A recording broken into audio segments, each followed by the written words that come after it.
Congratulations, Paul. My man Paul got married. His daughter got married yesterday, man. Congratulations, Brody.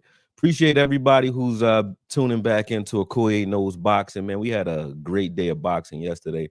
But before we get into anything breakdown wise or any reactions, let's make sure you guys are liking, subscribing, sharing, doing your thing. And definitely, if you can, flood the chats and let's start talking. I like having a good conversation. So don't have me up here talking to myself. But appreciate everybody who tuned in and let's get at it, man. I think because of the electricity of the fight, and obviously the title of this video, we're going to start with Conor Benn and Eubank. But the fight that took place before it is also very important at this point.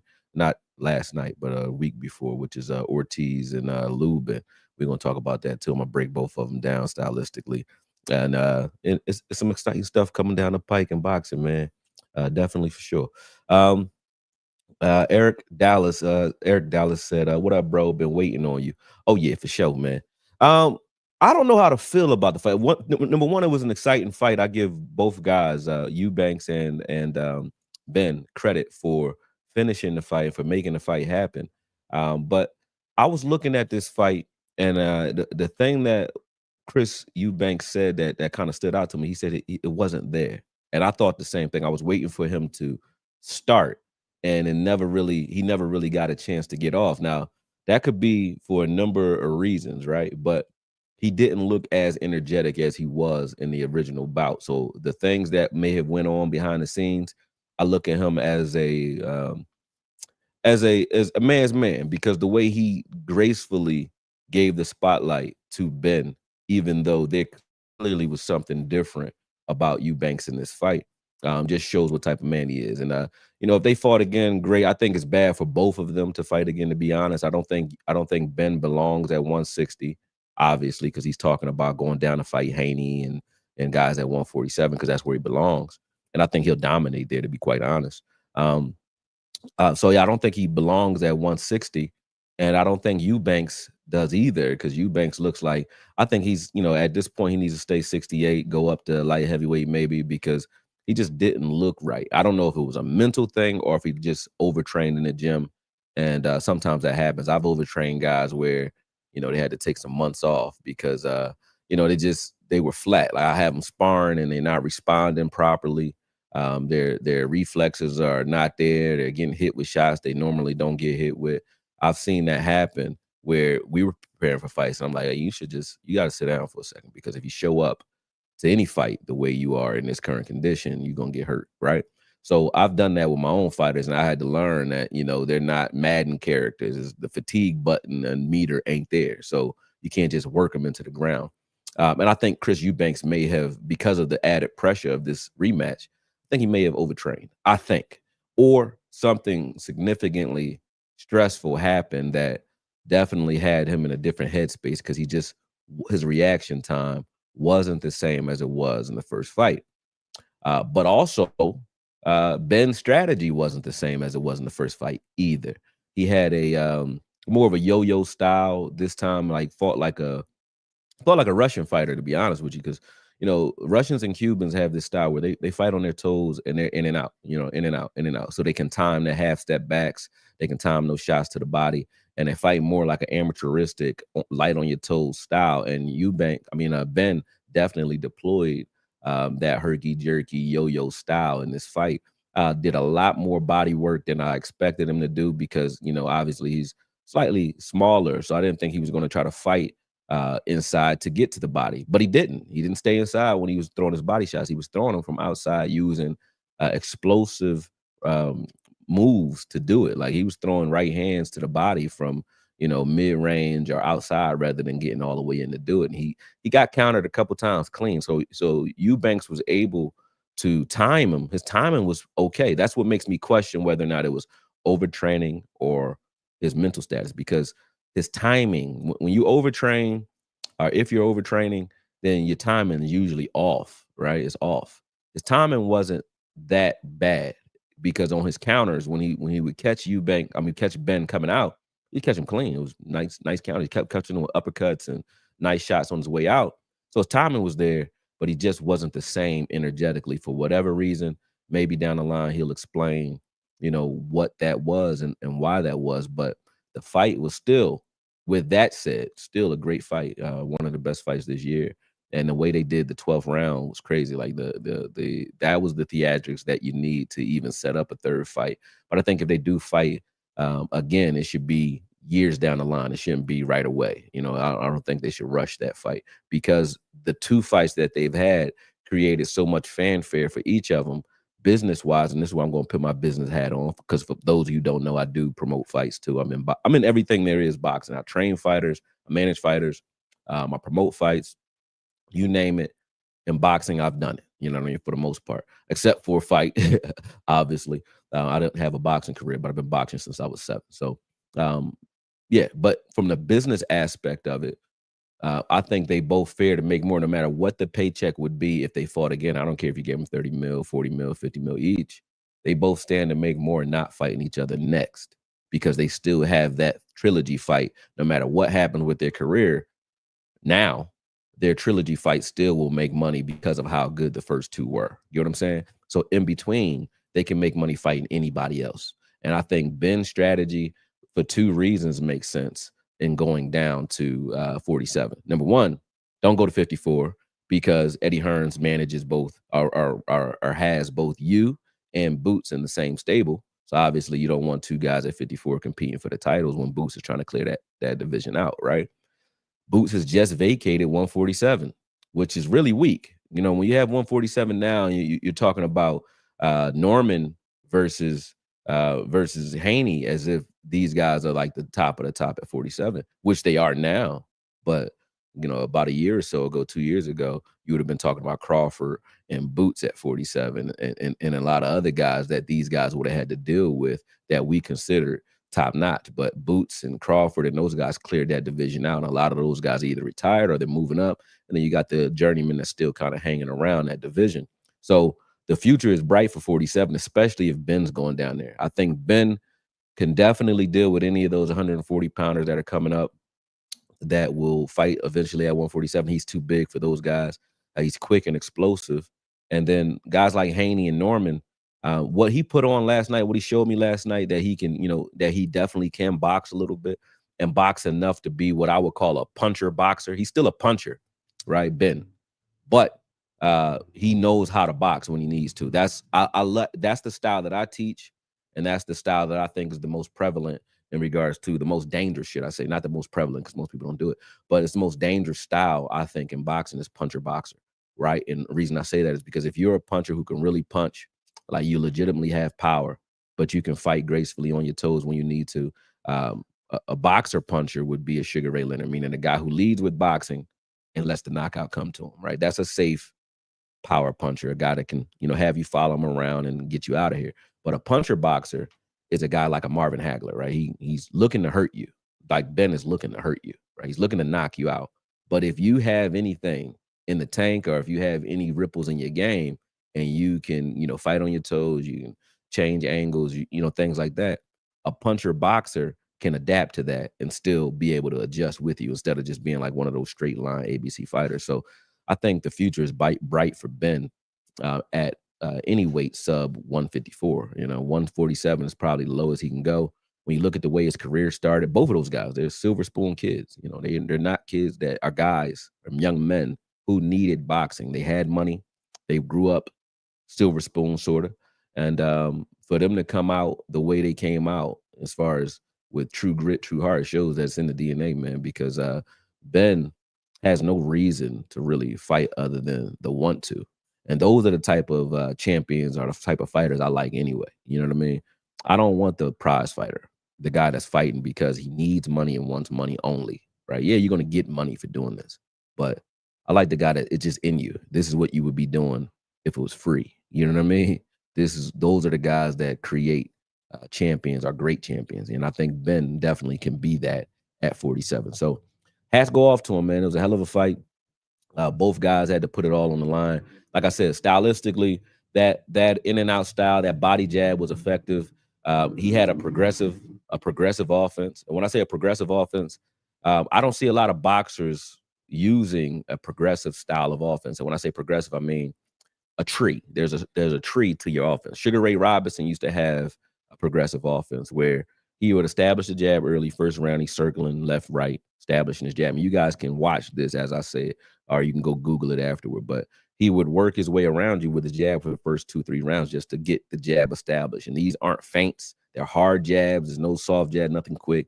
Hard jabs on purpose to set up feints with that jab in the third or fourth round. So now in the third or fourth round, when that fighter adjusts to that jab and now is looking for the jab, now behind that, he's setting up his right hand to the body. Sugar Ray Robinson would be. You know what I'm saying? So now it's progressive, meaning I give you something to take away on purpose. I establish it so that you have to counter it, look for it, take it away.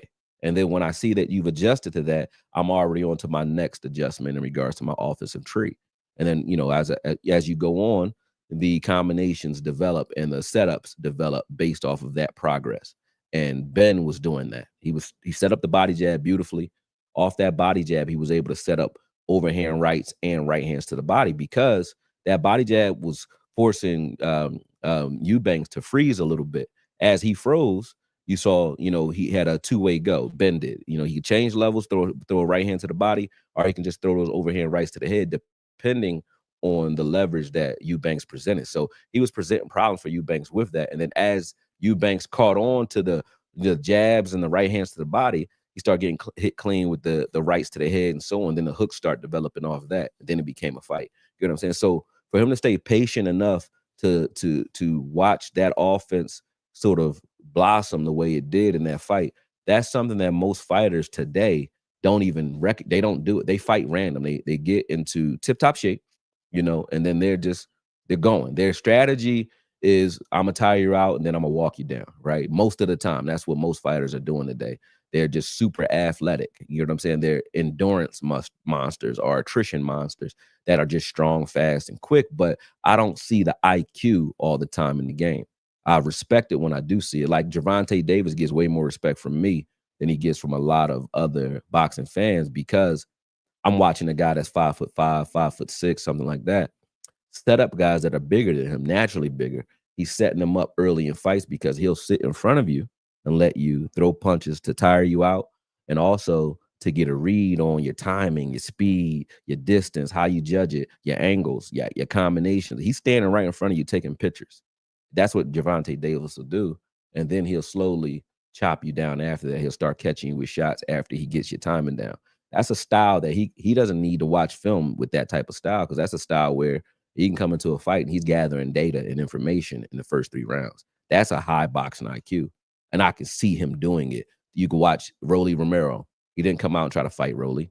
He didn't even come out and try to fight Ryan Garcia, even though he knocked him out pretty quick. He didn't come out quickly trying to fight Frank Martin. He studies his opponents while in the ring in front of you. That takes IQ and patience and understands that, hey, I don't have to win every round. I just have to make it, close and decisive in those rounds. But again, seeing guys that are able to do that in this era is a breath of fresh air. So I didn't think Benn had that in him. I'm very surprised that he was able to do something other than be a brawler like his father, right? So much respect to him.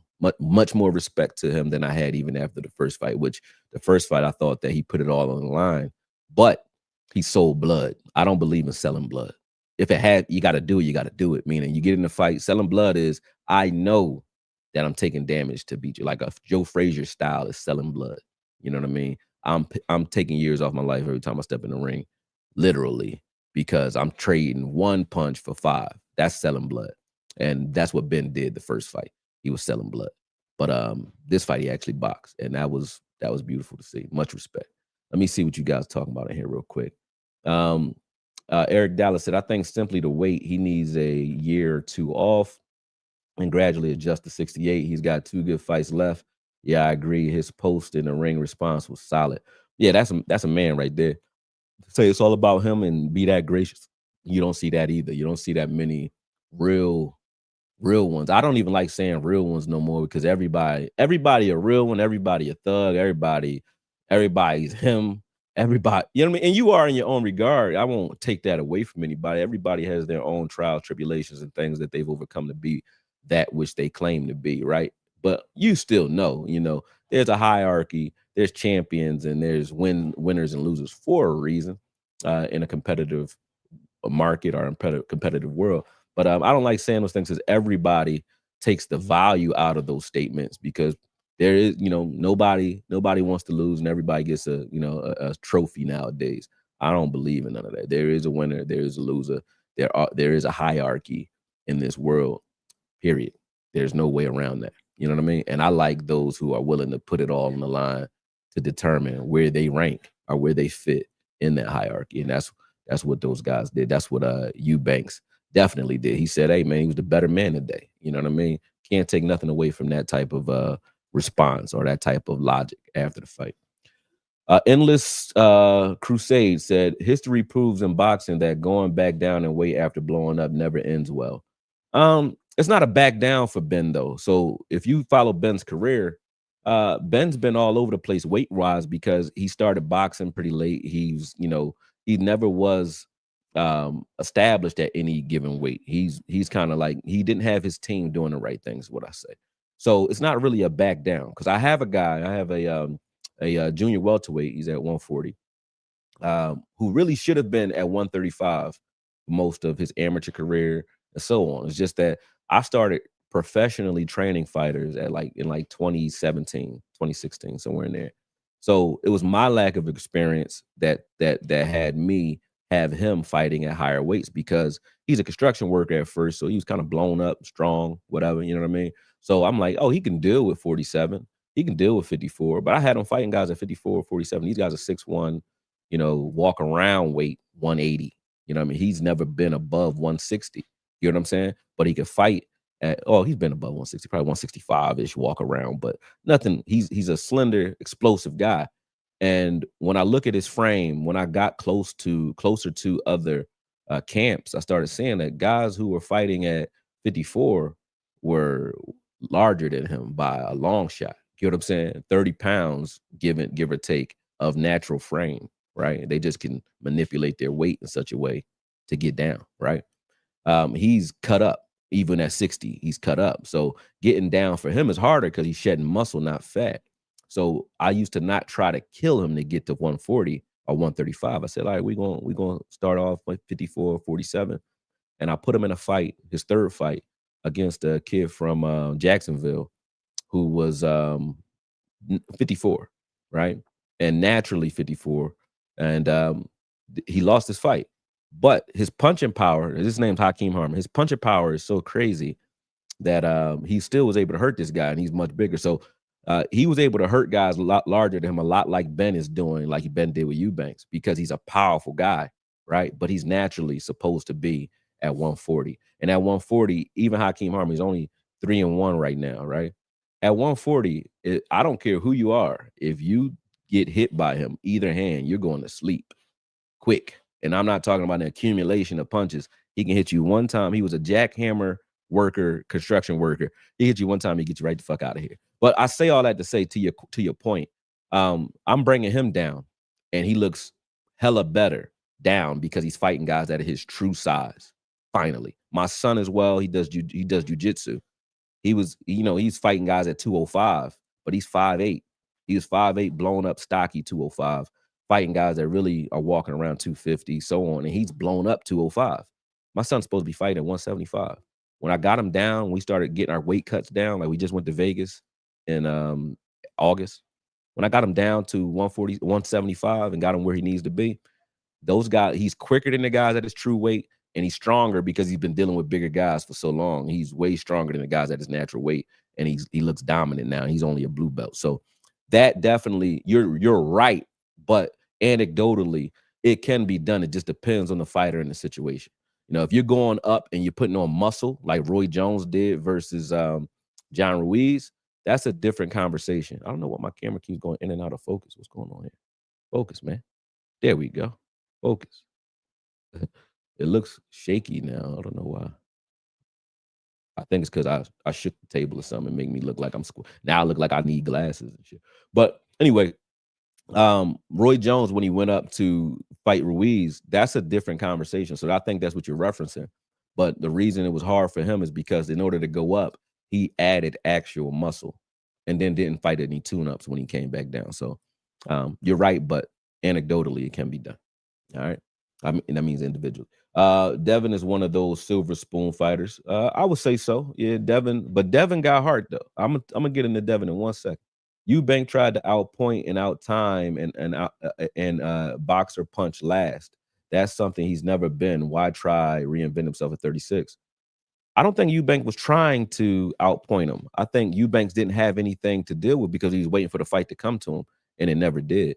Um, Ben never sat in front of Eubanks. I don't know why it's like I don't like how my camera's looking. There it goes. There we go. Ben never fought. Ben never engaged with Eubanks when he wanted to. So if your style, if you look at a guy and you watch his entire career, he's never been anything other than a slugger. Like Ben has never been anything other than a slugger. I don't know where this style of Ben has been, but he's never been anything other than a brawler. You prepare for a chest-to-chest war. And Eubanks would have done pretty well in that type of fight, even with himself looking drained like he did. He would have done well in that type of fight because you can see his timing off the counters was good. So if he was inside, if Ben was stayed inside and gave Eubanks more real estate and more opportunity to exchange, oh, it would have been he would have done well if that's what I think he was preparing for. But that didn't happen. So if you're waiting for a guy to slow down, I've seen guys do this too. You're like, okay, a guy's on his toes, and he's fighting well on his toes for the first 4 rounds. You're hitting him though, and you're saying, hey, he can't do this for 12 rounds. Some can, and Ben did. You know what I'm saying? But if you're waiting for him to slow down, you're waiting for this guy to waiting for attrition to kind of kick in, and this guy to slow down, and it doesn't happen. Therein lies the problem, right? And that's what we saw. That's what the issue was. I don't think it was he tried to reinvent himself. He just didn't get the opportunities that he usually gets. He did a lot against Liam Smith too, but Liam is a puncher, as Conor is. Yep. Look at Chris Bird, Chad Dawson, Paul Williams. When they all come back down, it was so apparent. Chris Bird, it was no back down for Chris Bird. Chris Bird was never really a heavyweight anyway. You know what I'm saying? But when he came back down, he was already shot from being a heavyweight. You know what I'm saying? Like Ika Beabuchi, if you ever watched that fight with Chris Bird, Ika Beabuchi, the El Presidente, crazy Nigerian nightmare ass fighter, man. I don't know if anybody ever heard of Ika Beabuchi, but he's a legend to me. I know this is kind of off topic, but he a legend to me. Watch him fight David Tua. That's a classic fight. 2 heavyweights threw over, I think, 1,200 punches, 1,000 punches each. That was a war. And Ika Beabuchi, I think he was trained by Georgie Benton. It's not Georgie Benton. He comes from a long tree, though.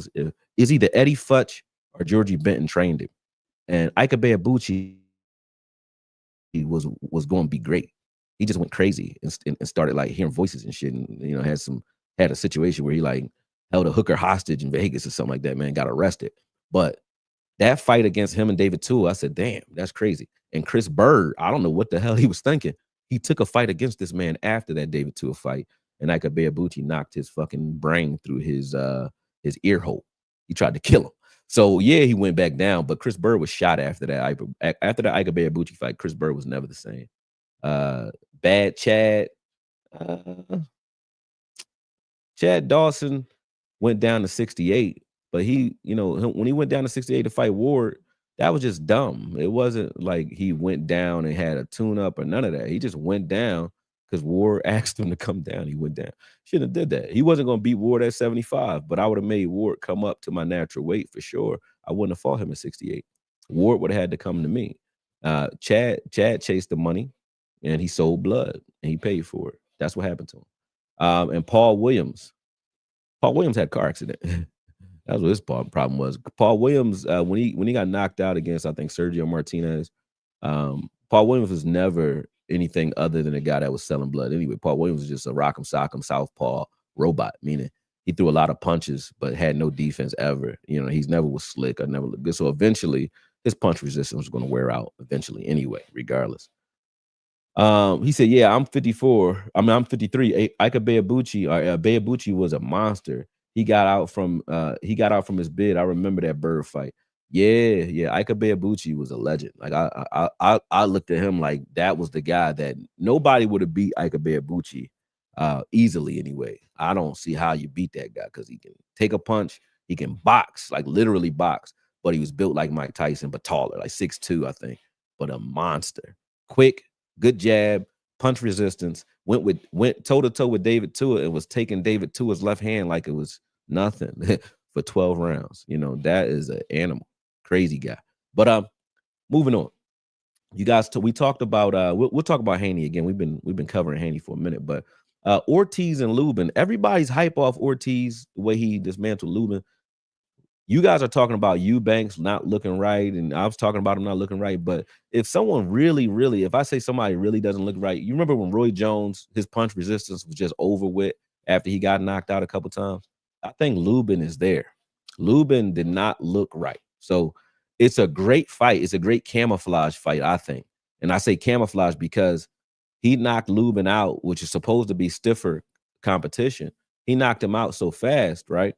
That now that conversation between him and Boots, Ortiz and Boots, just became a lot richer, right?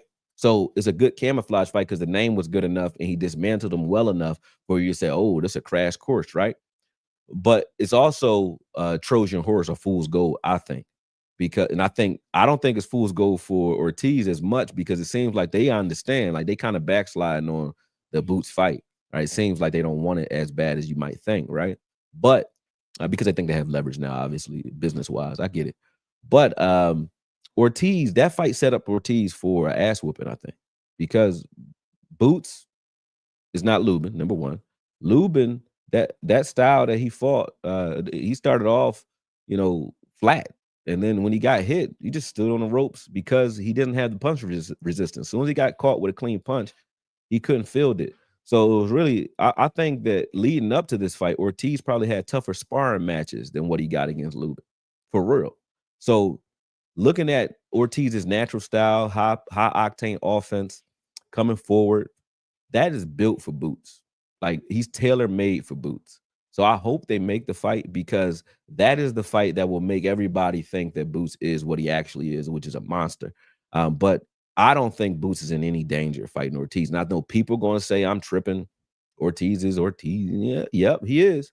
But I don't think Boots is in any danger. I watch the guys that he likes to fight. The styles that he likes to fight, that he does very well against, are exactly that style. High octane, strong, powerful bulls that are pressure fighters. I send pressure fighters to spar him. And I've seen what they're able to do against him. That's what he likes. Roman Vila types. They're coming at you. They're trying to hurt you. Boots loves that. The guys that will give Boots problems are guys that can take angles, that can box, that actually are boxer punchers. They will give him problems, I think, because they have already. But Ortiz ain't that guy. Ortiz is going to walk him down or try, and Ortiz is going to get fucked up. So this fight actually set Ortiz up for an ass whooping, a bad one, because now the confidence will be there and the fans want to see it even more now because it's like, hey, you got to fight this guy now because both you showed that you great. He showed that he was great in his last performance. Supposedly, I don't think either one of them had had a performance that they were in any danger in their last fight, Boots or Ortiz. But the difference is, I think Boots, his style, the way he likes to fight, he loves guys like Ortiz. I watched them bring in Russian guys that his dad is training that are like cruiserweights. Boots will play with those guys. He'll walk them down and play with them like I'm serious, like and stronger than them. You know what I'm saying? So a guy like Ortiz, you don't present anything. Like you don't. He has accumulative punching power. He's quick, he's strong, but he's going to be right in front of you. That is not dangerous to Boots. And that's not because I'm in Philadelphia. I'm from Philly. There is no bias in that statement, but that's not dangerous to him. So I think that Lubin fight just set up a great fight between Ortiz and Boots. And I don't think Boots is in any trouble. I think he's slated to have a performance. And mark my words, y'all can mark this video. You can come back. Make sure you guys like, subscribe, tag, send it, whatever, save it, whatever you do. You can come back and see this. But I think he's setting up a performance like Floyd versus Diego Corrales. Everybody thought Diego Corrales' style was dangerous for Floyd. And even Floyd probably thought that. But Floyd dismantled him. Dismantled a man that we think still to this day, rest in peace, we think that he was a great lightweight. I still think he was, Diego Corrales, not to Floyd. I think that Ortiz is a great junior middleweight, but not the Boots. Boots gonna kill him. All right. Mark my words. Mark my words. I wish Eubank adopted a mindset like Sakio Bika. Obviously, he doesn't have the same strength. Why would he adopt the mindset like Sakio Bika? Sakio Bika was like, to me, he's like the Glenn Johnson. He's like a Glenn Johnson type of guy. Strong African guy. Um, doesn't have natural athleticism. Sakio Bika was just a strong guy, but his reflexes and his timing was strange. He had good defense, good punch resistance, but he had a herky jerky, weird, unorthodox style. His right hand was like rounded off. He didn't throw straight right hands. It's almost like he couldn't fully extend his right hand. I remember Sakio Bika. I liked him, but I don't think him and Eubanks are in the same stratosphere at all. I truly believe Lubin felt something early because shelling up on the ropes like that could have never been in his game plan. Exactly, but for him to feel it there, I didn't even see. I've watched it like 10 times. I can't see where it was like it was definitive. And sometimes that happens though. Like sometimes I've been sparring guys where my hand is up and the kinetic energy from them punching my glove still travels through my head. You know what I'm saying? So it could be something like that where you fight a guy who knows how to put his weight into a punch, because some guys are just arm punchers or explosive punchers, but if they don't have a clear target, if they don't hit you clean, like Crawford's like that. Crawford's a sharp puncher. He's not a guy that if you block and he gonna hurt you. But if he hits you clean, he can knock you out because of the sharpness of his punches, but not the thud of the punch. He's not a thudding puncher. Hagler is the guy where if you're blocking, you still done. Foreman, if you're blocking, it don't matter. You still done. And maybe Ortiz has that because Lubin was defending himself and still got hurt. I don't know where he got hurt, but he got hurt. Luzin hasn't been the same since Fandor. True. I bet on Lubin. He looked like he took a dive. I don't think he took no dive, bro. Nah, Eric, he got clipped and was out on his feet. Yep, he could see his body become limp. I could see that. Yep. He said, Paul said, I agree with you about Boots and Ortiz. Yep. I never understood how all this hype developed around Boots and Virgil.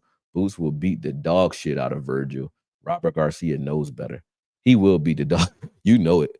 He will beat the dog shit out of him. But they want to see it. So, like I said, it's one of those Trojan horse fights where it's going to take him, just like Floyd got launched into the upper echelon after Diego Corrales. I think that Boots will now as well because he needed a name and no name wants to fight him. But now he has a name that is on a crash course in his division that kind of has to fight him now because of what he just did. If Ortiz struggled, I think fans even would have said, he needs a couple more fights. Even fans would have agreed, right? But the way he beat Lubin, like I said, it's over for him now. He just set himself up. So now they're doing the right thing, though. Him and De La Hoya. De La Hoya's a genius. He knows that Ortiz can't beat Boots. But he's saying, like, yeah, we're A side. He's trying to say, you basically you're gonna have to pay me to fight this guy. You're gonna have to, because we got the juice right now. You're gonna have to pay us ridiculous money for us to fight Boots. That's what De La Hoya is saying. We want A side treatment if you want to beat my guy up, because we can go make money elsewhere right now with the type of fanfare he just gained. We can make money doing something else. So you either pay me like we weigh, or we gonna make you wait for your greatness, because Boots can't enter the greatness conversation until the greats or the goods or the potentially greats start to give him an opportunity to fight them. Nobody wants to fight him because nobody has seen an answer that makes sense. And then the one that you could say, like I forget the Russian guy who boxed him twice, 12 rounds. But you could say, yeah, if you could fight on your toes, you could probably give him some trouble. But who can do it? How many can do it? How many can fight like that for 12 rounds? You got what? Harrison, he's not at 54 anymore. He'll get hit eventually. Lara, he's old. Nobody wants to see Lara versus Boots, and Lara's at 60. You know what I'm saying? So nobody can really box or outbox Boots at 54. Nobody. So that's gonna be something, man. He said, I truly think Charlo gives Boots the most trouble at 54. I would agree with you. But watching both Charlos, don't matter which one, but watching how they box, I think the Charlo brothers have been successful weight bullies for a very long time now, right? They should be 68 plus, light heavyweight type. Their frames alone, they can carry 200 pounds and not look fat. You get what I'm saying? meaning they're big guys, naturally big. Boots ain't exactly small. He could walk around like 180, still, so he's not exactly a little guy either. But what I say about Charlo and those guys is their punch resistance and their career, their punch resistance was so great that they can get into wars with certain guys because they were fighting naturally smaller guys. It was a lot like Hurd, except for Hurd didn't have the athleticism of the Charlos. Hurd was trying to walk guys down and using his face as to block. He was getting like watch Hurd versus Lara. Lara would hit it with anything he wanted, but he couldn't do shit with it. He couldn't stop him. When you look at Margarito, was the same type of guy. He's a wall. You can't hurt him because Margarito right now walks around 195 and looks lean at 95. At 195, he was looking, the last time I saw him anyway, he's looking good. You know what I'm saying? At 195. So for him to be able to get down to 54 and fight guys, those guys that they're naturally walking around 170, 160, they're fighting a naturally bigger man, right? And they couldn't hurt him. And the Charlo's the same way. You couldn't hurt those guys. Like Harrison was hitting Charlo with anything he wanted. He couldn't really get him out of here. He was making him respect him with his sharpness, but he couldn't get him out of here. Whereas Boots hitting him with those same shots, he's gone. He's gone. So that weight bully shit don't work again. Ain't gonna work against Boots because Boots gonna be able to punch through. He can hurt anybody. Get what I'm saying? So that doesn't work. Weight bullying hurts you when you get down to a guy who really can punch or a guy who's truly a boxing savant. That has never ever failed in boxing, in my opinion. I haven't seen it. Bernard Hopkins versus Tito Trinidad. Tito's not a weight bully, right? But Tito was a puncher that can punch like a heavyweight, right? Bernard is just a true boxer.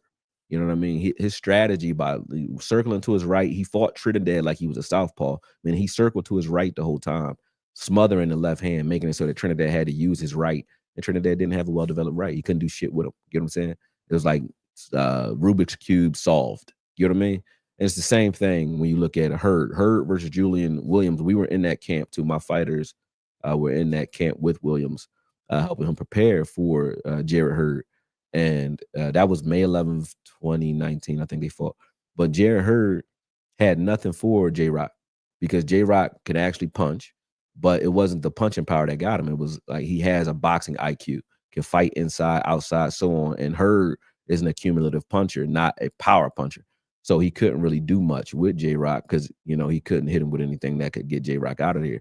The things that give J-Rock trouble is guys who have ridiculous punching power because he doesn't have the punch resistance anymore, but he does have the boxing IQ, the reflexes, and so on. So, man, I say all that to say, yes, Charlo you're correct about Charlo being the toughest competition at 54, but Charlo can't fuck with Boots either because his defense is not at a level where his boxing ability is not at a level where he can outbox Boots, and his defense isn't at a level where he can deal with what's coming at him. So if he does do anything as a conventional fighter that makes Boots think twice, Boots is going to switch his style up. He's not going to walk him down. He can fight from the outside and never ever engage if he doesn't want to. He can outbox you when he wants to, right? And then he can walk you down when you look like you're struggling. So I don't see the Charlos beating him, but I would like to see the fight.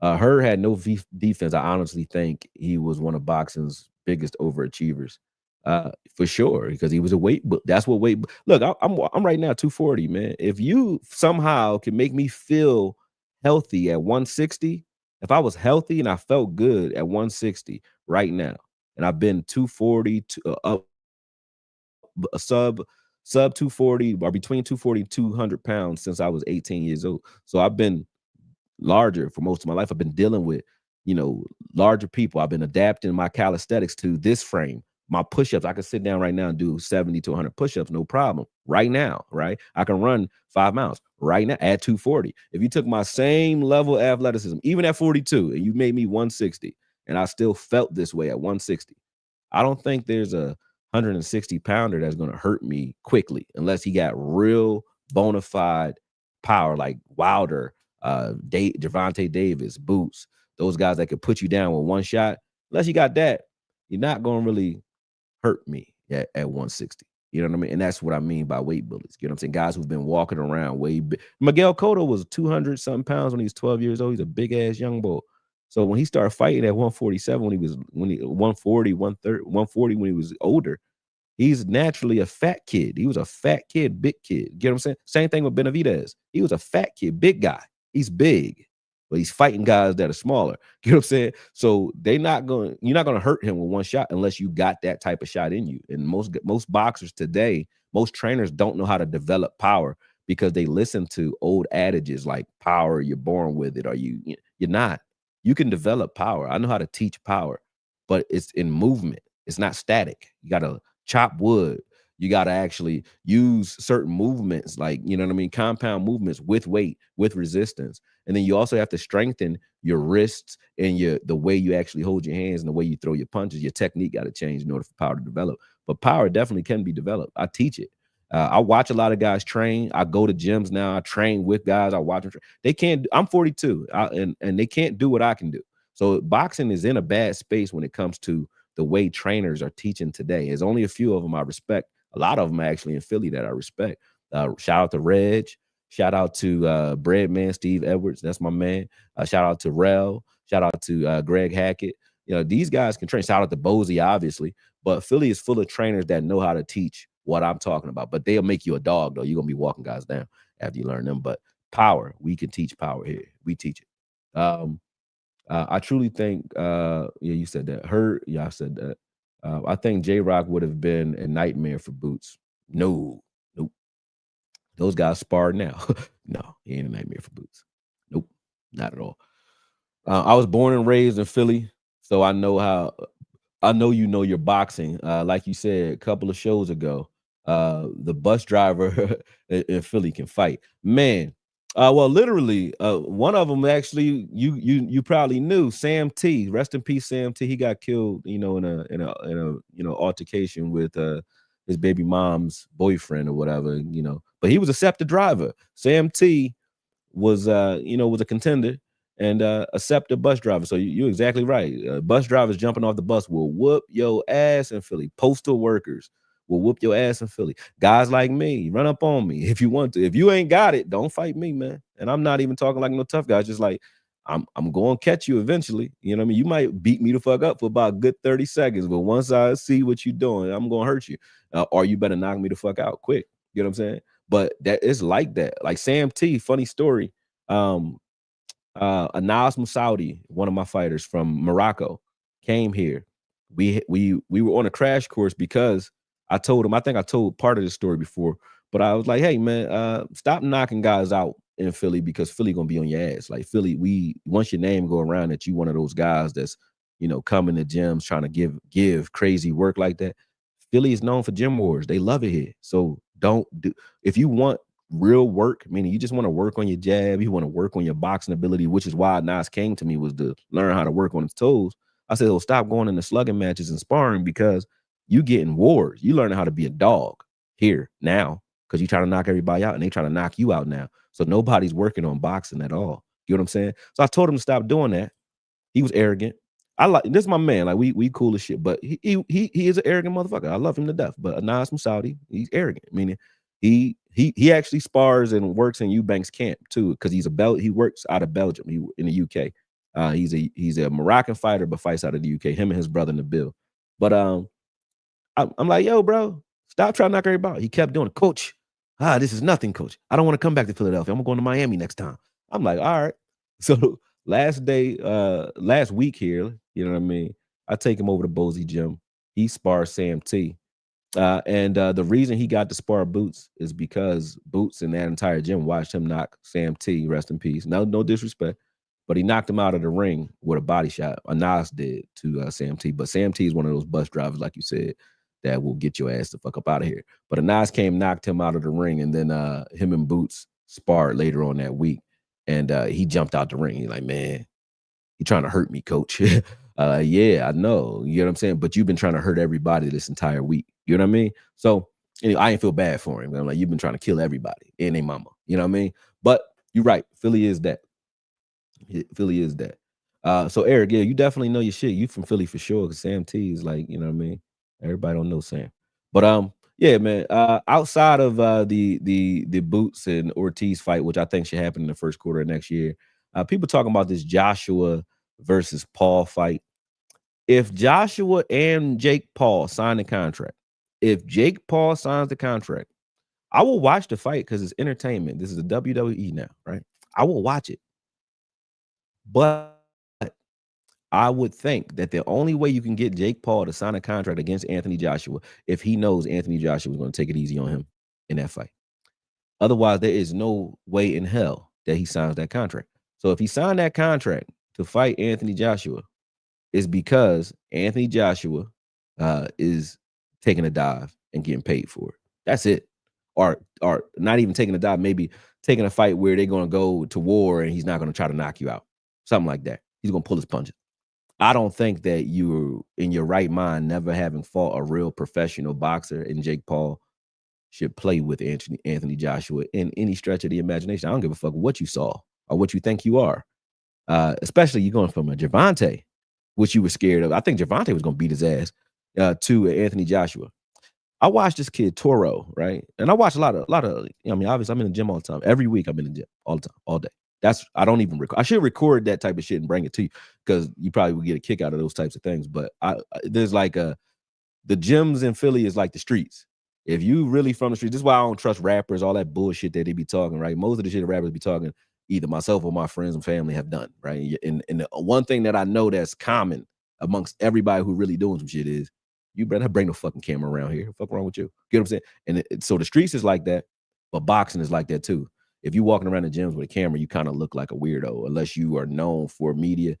They're looking at you as an outsider. I like you crazy because you don't want that type of, you don't want footage getting out. So I don't take a lot of footage from the gyms and bring them for you guys to see because I don't want to look like the guy that's like, you know what I mean, trying to catch a moment. You know what I mean? So I just don't do it as much, but I will do it. He said, "You gonna break down next week's card?" Oh yeah, I'm breaking that week. That card is crazy. It is. I'm gonna break it down. He said, "Did you see Kurt Scobie versus Azim Okoye?" Yeah, I watched it, man. Man, I'm kind of like Kurt Scobie.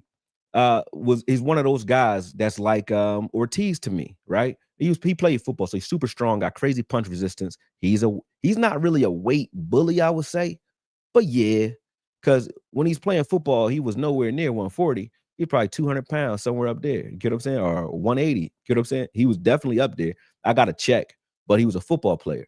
So to come down and be able to, fight guys at 140, those guys are naturally too little for him, right? But when you have that type of style like Scobie has, Scobie's more like Schofield. Schofield is actually learning though. Scobie is just strong and explosive, but Schofield is learning how to become a puncher boxer. He's learning. I like Schofield. I didn't like him when I first saw him. I evaluated Schofield before he was anybody. Rick Ross was trying to sign him. He sent him to me, and then we went and watched him in Dallas spar, and he got dropped a couple times with body shots. I was like, true boxers was whooping his ass. Boxers, right?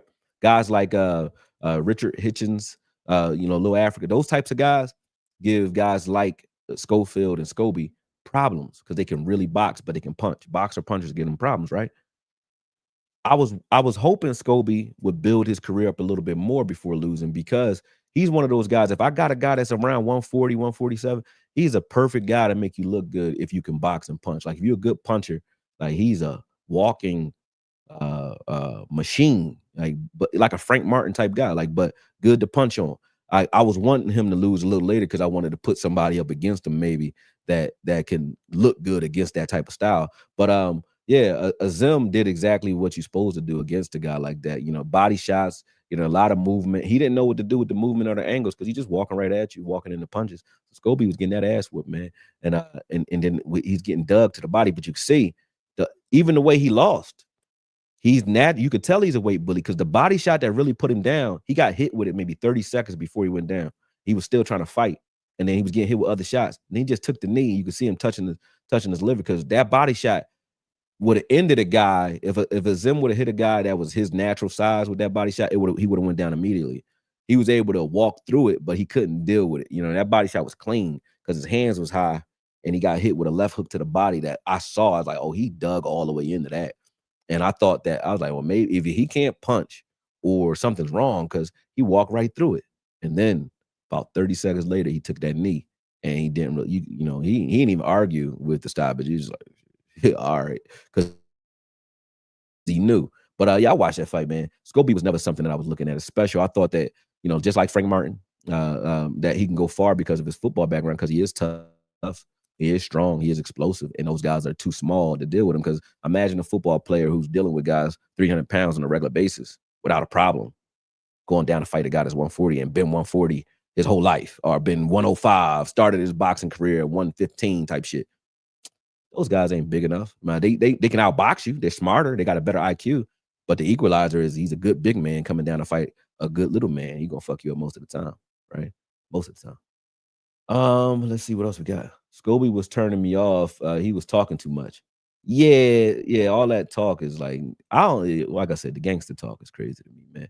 Like I said, New York is really I nothing against y'all, but I went to college with some New Yorkers, man. That gangster talk really got on my nerve when I was like 18. I'm like, yo, Philly, we was whooping ass on Lincoln campus too.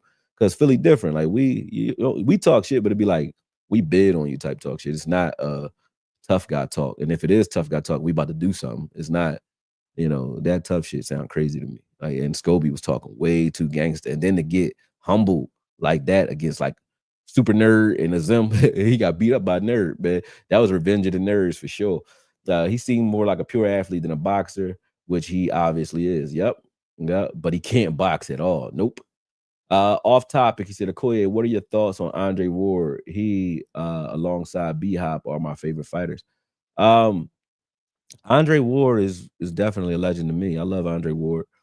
I think Andre benefited, though, from this era. Andre in this era, he could fight in any era, don't get me twisted.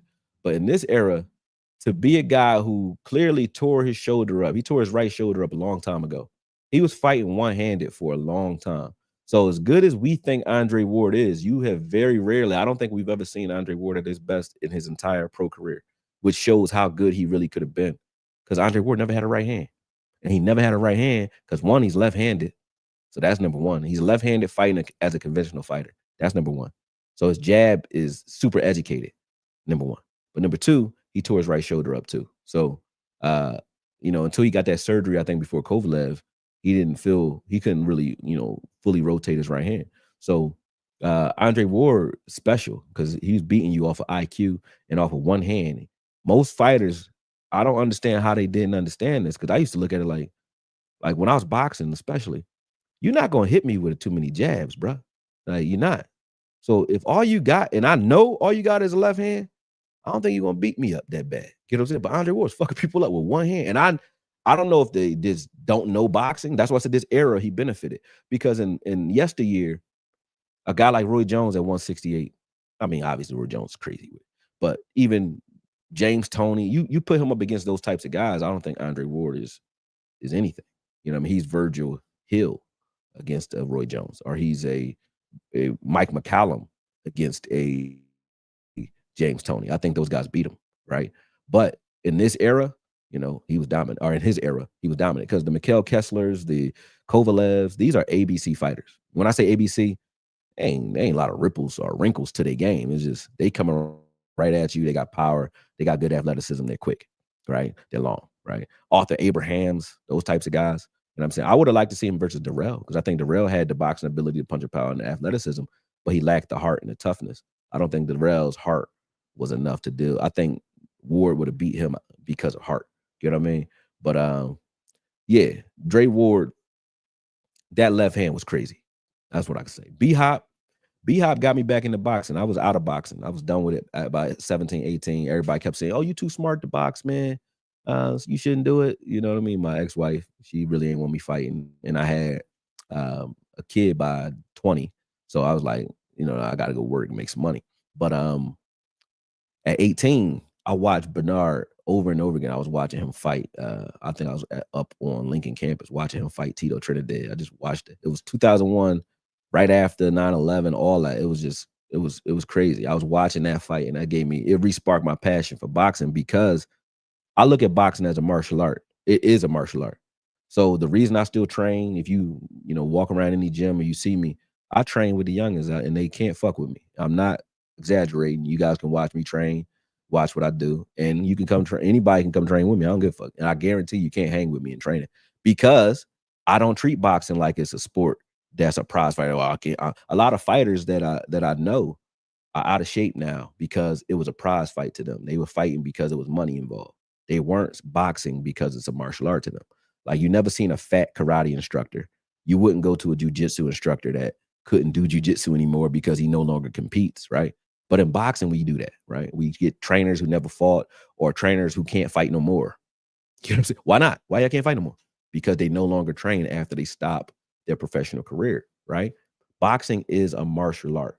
It's a martial art. If you treat it like that, you should be able to beat guys that are naturally faster, like a Zim versus Scobie. Naturally faster, naturally bigger, naturally stronger. That don't mean you win because boxing creates, if you have the IQ, it creates mismatches. Your power, I can neutralize that just from judging distance and figuring your torque out, figuring your angles out. Bernard figured Trinidad's angle out just by standing on his left shoulder. So instead of circling away from, and Bernard told you after the fight, but instead of circling away from his left hand by going to his right, going to his left, I mean, and dealing with his right hand, giving him more room to throw a longer left hook, he circled to his right. I'm sitting right up on his left hand.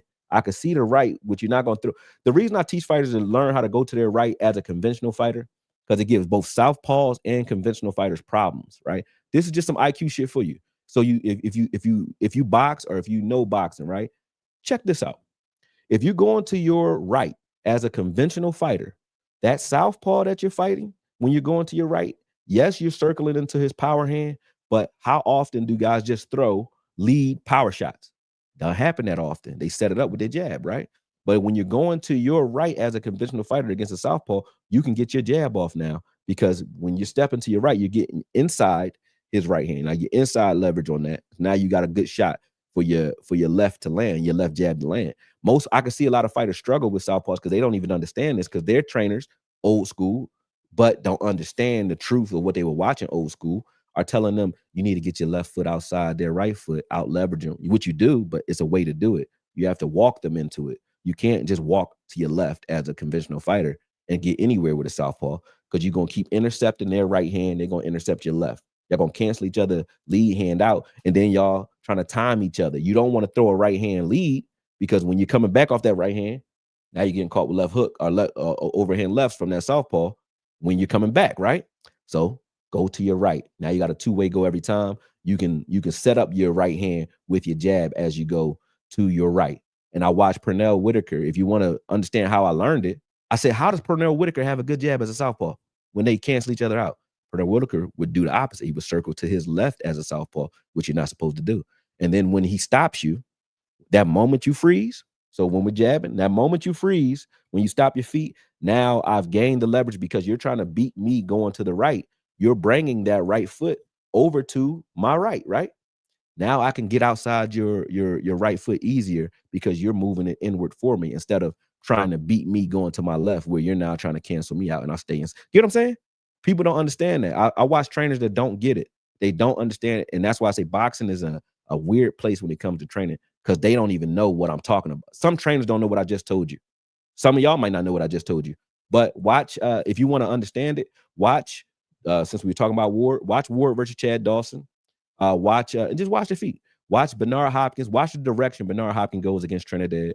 Watch the direction he circles when he's fighting Antonio Tarver and see why he gave him so many problems. Watch when he fought Kelly Pavlik. Why did he give him so many problems? Because he's circling to his right. It gives conventional fighters problems because if you're a conventional fighter, you got to throw everything off your jab, everything coming off the jab. The reason southpaws give conventional fighters problems is because we setting everything up off the jab, right? So if there's a conventional fighter that's circling to his right, he's smothering. He's coming on to my left hand. He's on this left shoulder. He's giving me no room to set up my shots with my left hand or throw hooks. I can't even. So now he's safe when he's over here and he's watching my right hand. So now my right hand has to travel further to get to him. He's on my left shoulder. I can't lead with my left shoulder. I got to lead with my right hand. So it makes me a strange. It's confusing for fighters, right? And that style alone is beautiful. Bernard Hopkins mastered it. I watched him do it to several guys, and they didn't know what they was dealing with. They didn't know why he was able to whoop their ass like that. But Bernard Hopkins is a martial artist. He's not a boxer. He treats boxing like a martial art, meaning he's not faster than you, he ain't stronger than you, he ain't quicker than you. He just got the technique and the IQ to beat you. He'll make you beat yourself. He'll beat you with the clock. He'll hit you with a 3-punch combination and then grab you, right? Did that 3-punch combination hurt you? He don't give a fuck. If it did, it did. If it don't, so what, right? But he clinched. And that clinch if you watch the sequence, that clinch, that 3-punch combination and the clinch and the ref breaking it up, and then him walking behind the ref to make sure you have to take more time to get back to him. That take like 15 to 30 seconds, 20 seconds every time he does it. And he'll do that, let's say 5 times a round. Well, do the math. He done took up half the round or more doing that. So no matter what you're able to do, if you haven't touched him yet because he's clinching and playing the clock against you, it makes you desperate and anxious. So now you're trying harder in the later rounds because you know you're down, because you know you haven't hurt him, because you haven't even hit him, because he's been grabbing you the whole time, right? Now you're desperate, trying too hard. And now he can open you up with shots later on in the fight. Bernard was a genius at that. But that doesn't mean he was better than you. When he fought guys like Jermaine Taylor, when he fought Roy Jones, all those guys, he was just pure IQ. That's what I love Bernard Hagis to this day. You know what I mean? Love him to this day because of that. Donald Curry did that unorthodox lateral shit too, only from the orthodox stance. Yep. He said, I'm sour on Dre Ward now. He talks down on Boots. I guess it's a bud connection. Yeah, like Dre Ward, you know, I shout out to their show. I like their show and all that. He's not exactly wrong about what he's saying about Boots, right? He's wrong about Boots' ability. You know what I'm saying? Like, he's talking about how Boots leaving things in the gym and talking about gym wars. I agree that Philly is bad when it comes to gym wars. I ain't gonna lie. Like, I don't like it because, like I said, I had to sit some guys down. I've had guys retire sparring Boots and just sparring them. They retire. You know what I'm saying? So I agree that that's bad for boxing. I don't think that's great.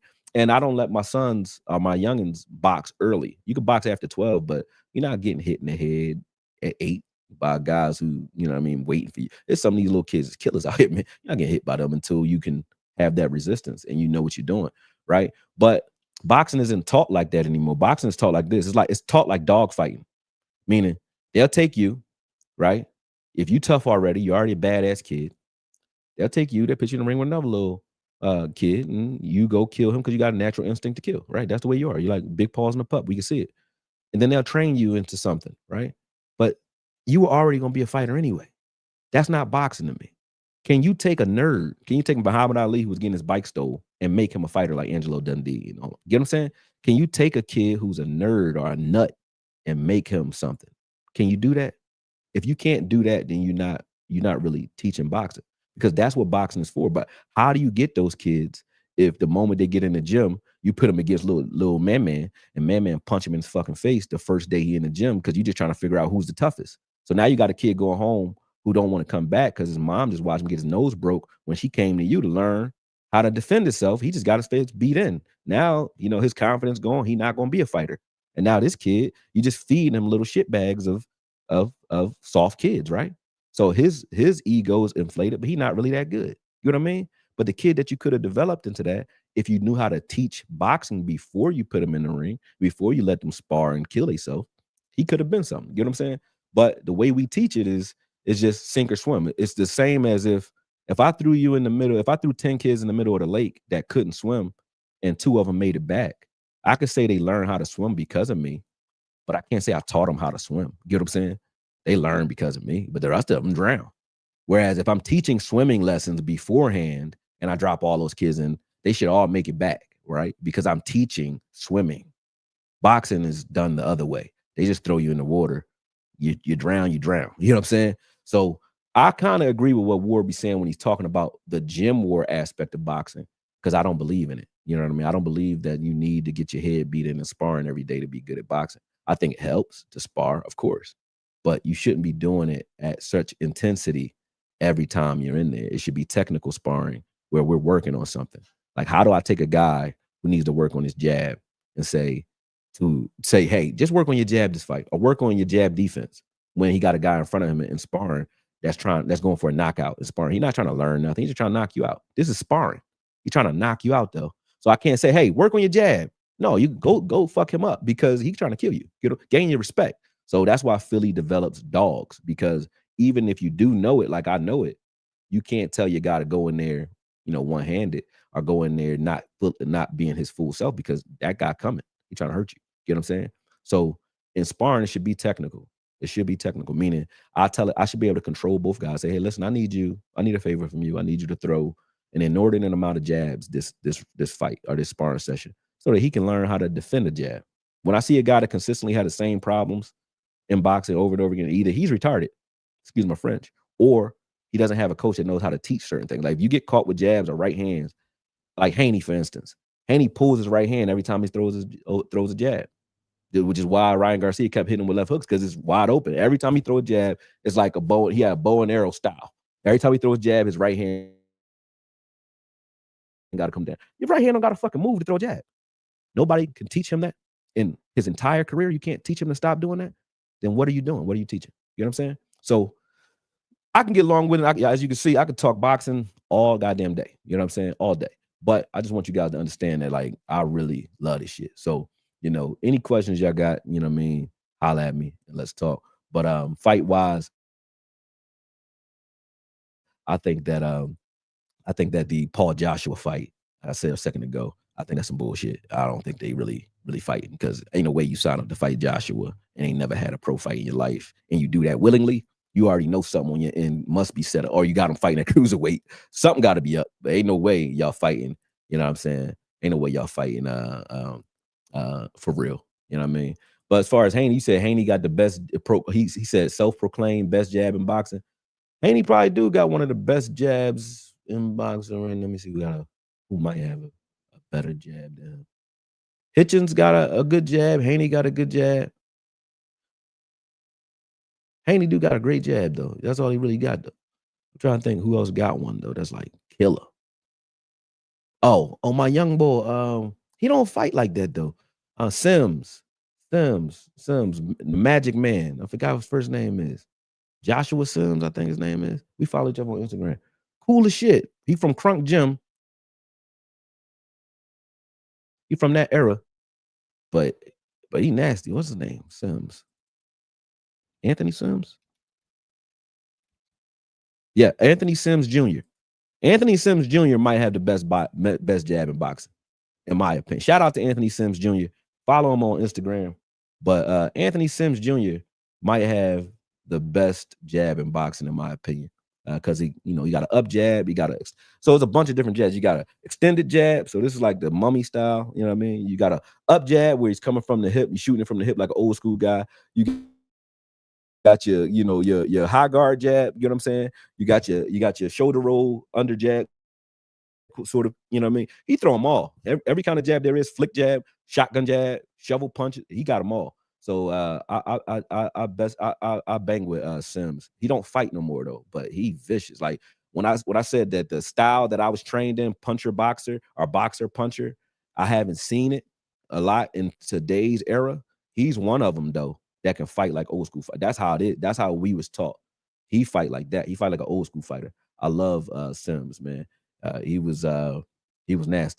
He was nasty. But when you watch the fight against Josh Norman and Haney, everybody talking like, Haney in trouble, Norman is this and Haney is that. Man, neither one of them to me are the goods at 147. I think Haney is only at 47 because Boots is not.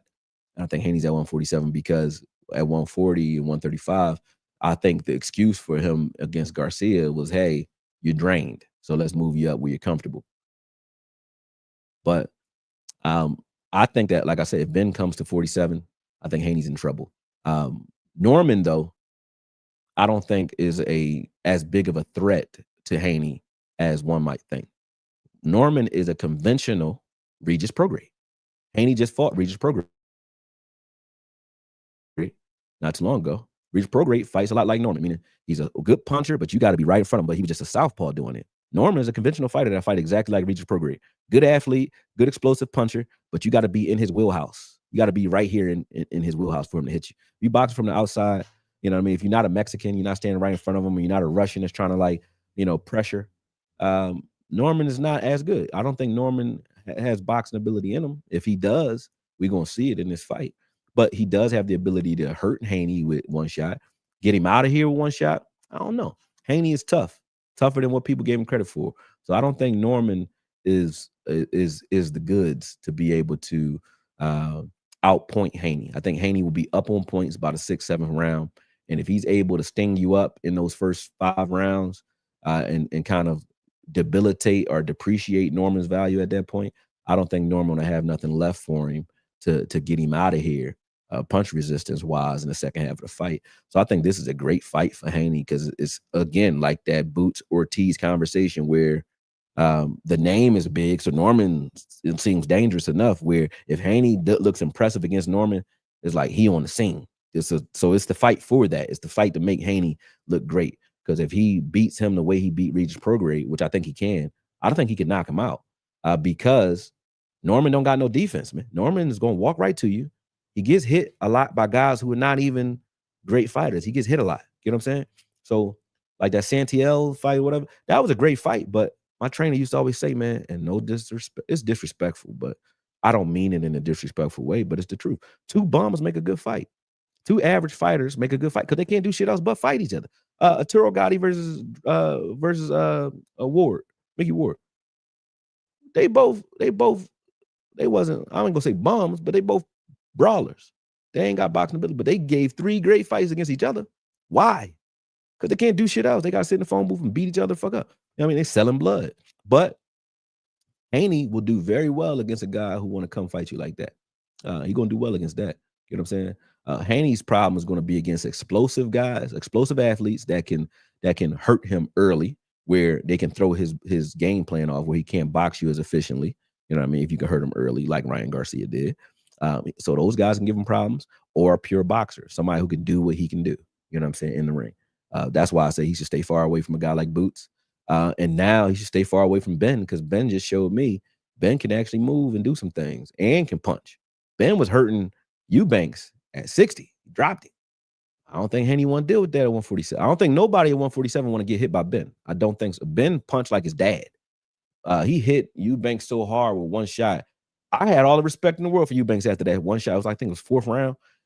So sometimes you can ride somebody's jab back. So when you don't feint, the reason I teach you how is to feint their jab or to fire their jab from different positions, move their jab around, is because once somebody gets you, if you got the same launch point for your jab over and over again, like Eubanks was fighting like this, he kept, he kept doing like this with his hands, and then he'd throw his jab.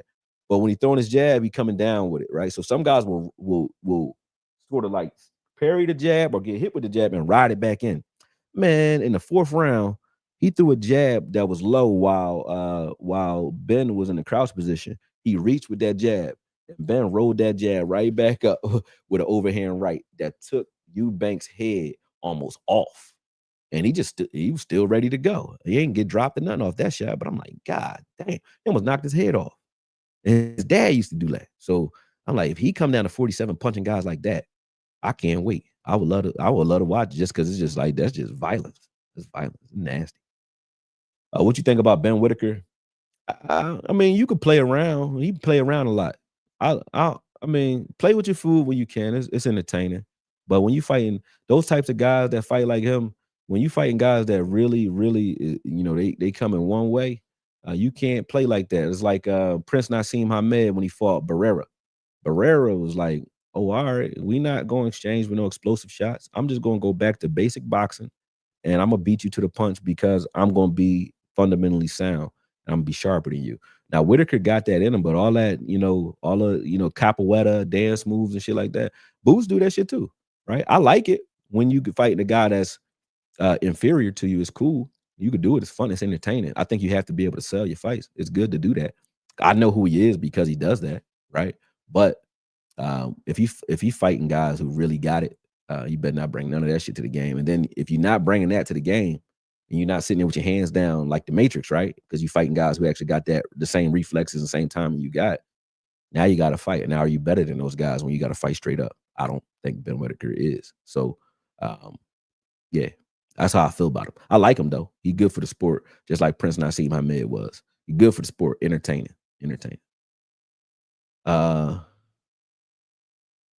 Let's see. Anthony Sims, the light heavyweight, he stopped boxing.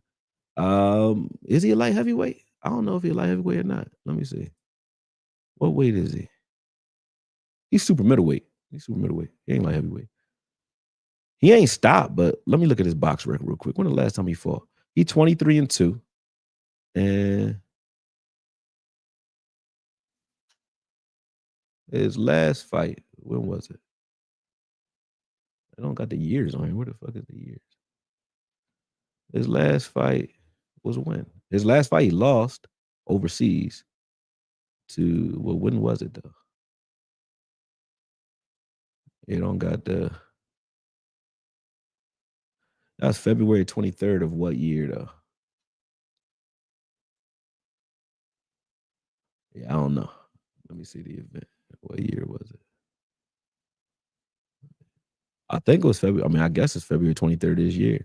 It don't really say. It don't say when the last time he fought was, but it don't say the date anyway.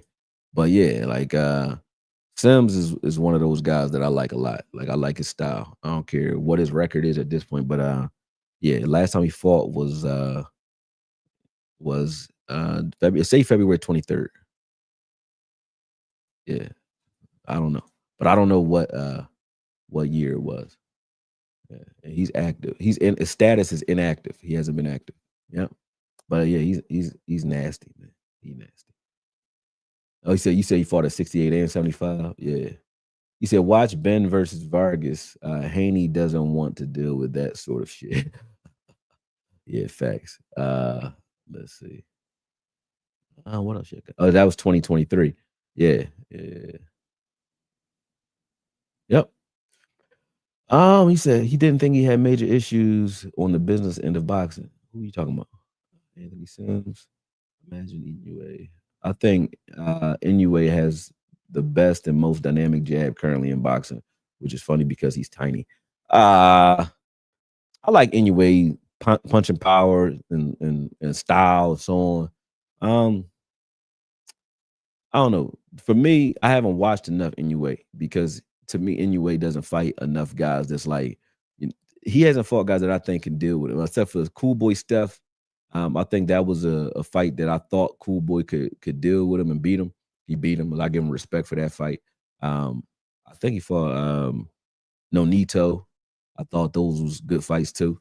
I think Inoue's great, but at the end of the day, great jab, good. I think every Asian fighter, they have such a way of training where it's martial arts to them, where their timing, speed, sharpness is always at a different level. Asians and Russians, which is sort of same, but Asians and Russians always are technically sound, along with Cubans. So I think that Inoue deserves his respect. Still wouldn't say it's the best jab in the game because just watch Anthony Sims Jr., man. Watch his jab. Watch how he jab, man. I don't see it a lot. I don't see it a lot. You know what I mean? We need Inoue and Nakatani. That's the only live dog who will bring it. Yeah, maybe. I think Inoue going to end his career undefeated, unchallenged. I don't think nobody fucking with him. I think I might mess with him, man. But yeah, anything else y'all want to know? Y'all want to talk about? Go ahead, hit it, and I'm gonna go ahead and I'm gonna talk it out because Cowboys don't play till tomorrow, so I ain't got no football to watch. You know what I mean? Let's do it. But we've covered every fight. We talked about Yard and Benavidez. You know what I mean? I think that Yard is a good fight for Benavidez. He's strong, but I don't think he's gonna beat him. Your thoughts on Virgil Hunter? Good trainer or no? Hmm. Yes, he's a good trainer, but he's a good trainer of a specific type of fighter. Ward, like again, remember I said you got guys who you take a kid who already a killer and you train him into something, and you might be the voice for him. So Ward already got the heart that Ward got. Like I said, to be able to fight your entire career with one hand, you already know what you're dealing with. You know what I'm saying? When he got knocked down by Boone and got up, you already know what type of heart he got. You know what I'm saying? But to take him and then you got trainers who they aren't so technical. They know what to say to you in moments. I look at Virgil Hunter as a corner guy.